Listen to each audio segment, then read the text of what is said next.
Di anasadan yung vlogger na dili sikat. Oh, grabe na dyan Natakaroon ni. sa Baliti. Ay! Baliti, Villa Balete.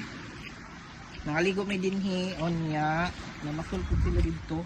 So man kahintang sa tong dagat diri karon no, linaw kayo kay taugman 8 AM ni siya and makita nato dinhi nga tan-awa.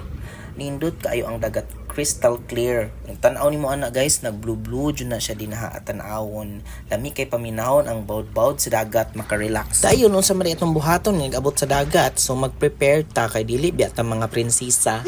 No, mag-prepare ta kay mga on man ta. Kanang uban din ha mga tug dagat. Goy magpabarog-barog dayon dito di jud mo tabag prepare ngano man na. Ay, joke lang.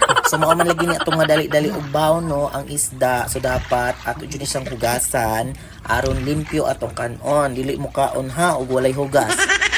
Di na mayo. Charis lang. Labi por biya usayang kinila. So, after ito paghugas, aton siyang lutoon yun sa pamandi ay. Sumuoto na uban biya din ha, magpaingon-ingon dayon. Dili ko ka maumusog ba?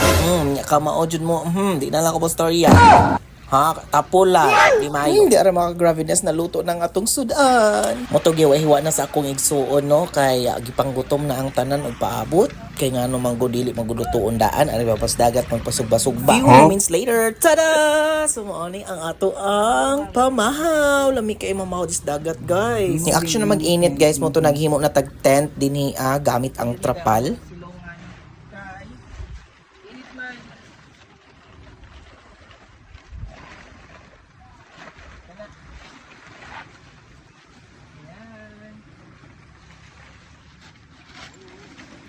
Dayon sa pipila ka minuto guys na humana ang paghimo ang atong trapal kay ato laging silungan para in case umuuwan pud siya na atay kasilungan sa atong mga gamit.